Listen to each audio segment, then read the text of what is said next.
ఏపీలో సాధారణ ఎన్నికలు ముగిశాయి. ఫలితాల వెల్లడికి చాలా టైం ఉండడంతో ఎవరి అంచనాల్లో వారు మునిగి తేలుతున్నారు. రాష్ట్రానికే గుండెకాయ లాంటి కృష్ణా జిల్లాలో ఈసారి చాలా నియోజకవర్గాల్లో టఫ్ ఫైట్ ఉంది. 3-4 నియోజకవర్గాల్లో ట్రయాంగిల్ ఫైట్ కూడా నడుస్తోంది. 1-2 నియోజకవర్గాల్లో జనసేన కూడా గెలుస్తుందని ఆ పార్టీ వాళ్లు లెక్కలు వేసుకుంటున్నారు.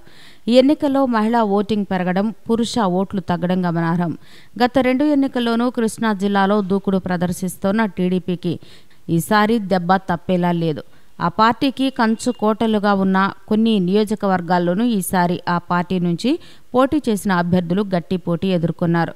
ఇక ఇప్పుడు ప్రధాన ప్రతిపక్షం వైసీపీ చెప్తున్న ఎన్నికల ఫలితాలను విశ్లేషిద్దాం. ఏపీని పాలించేందుకు 1000 కళ్లతో ఎదురు చూస్తున్న జగన్ గత ఎన్నికల్లో కోల్పోయిన ఓట్లను రాబట్టి ఈ దఫా గెలుపు గుర్రం ఎక్కాలని శతవిధాల ప్రయత్నాలు చేసింది.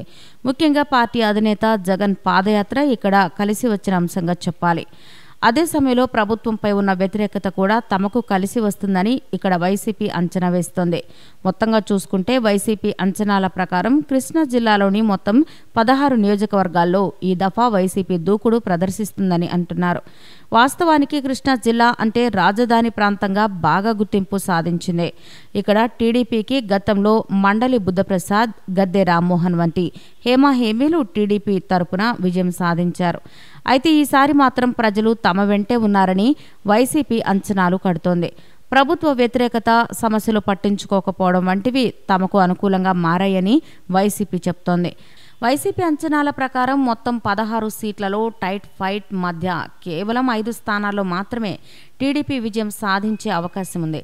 మిగిలిన స్థానాల్లో వైసీపీ విజయం సాధించడం ఖాయమని ఆ పార్టీ నాయకులు లెక్కలు వేస్తున్నారు. గత ఎన్నికల్లో కృష్ణా జిల్లాలోని మెజార్టీ స్థానాల్లో టీడీపీ విజయ దుందుబి మోగించింది. అప్పటి ఎన్నికల్లో మొత్తం 11 స్థానాల నుంచి టీడీపీ గెలుపు గుర్రం ఎక్కగా వైసీపీ 4 స్థానాలతోనే సరిపెట్టుకుంది.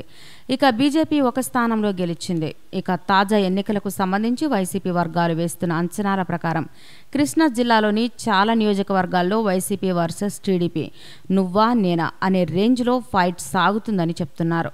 మారిన అంచనాల నేపథ్యం, పెరిగిన మహిళా ఓటు బ్యాంకు వంటి రీజన్ల నేపథ్యంలో వైసీపీ విజయం ఖాయమని ఈ పార్టీ నేతలు లెక్కలు కడుతున్నారు. కొన్ని నియోజకవర్గాల్లో ఇరు పార్టీల మధ్య గట్టిపోటీ ఉన్నప్పటికీ మెజార్టీ సీట్లలో గెలుపు మాత్రం వైసీపీకి అనుకూలంగానే ఉంటుందని చెప్తున్నారు.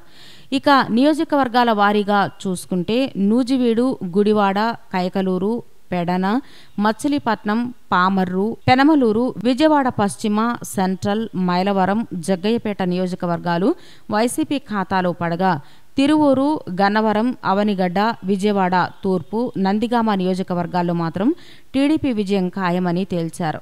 అయితే వీటిలో చాలా నియోజకవర్గాల్లో గట్టి పోటీ ఉంది. అదే సమయంలో ఎవరు గెలిచినా మెజారిటీ మాత్రం నామమాత్రంగా ఉండే అవకాశం ఉందని అంటున్నారు. ఇలా మొత్తానికి మారుతున్న రాజకీయ సమీకరణాలు కూడా తమకు కలిసి వస్తాయని వైసీపీ అంచనా వేసుకుంది. మరి ఇది నిజమా కాదా అనేది తెలియాలంటే మే 23 వరకు వెయిట్ చేయాల్సిందే. ఈ వీడియో కనుక మీకు నచ్చినట్లయితే లైక్ చేయండి, షేర్ చేయండి. ఇలాంటి లేటెస్ట్ వీడియోస్ కోసం మా ఛానల్ని సబ్స్క్రైబ్ చేసుకోండి.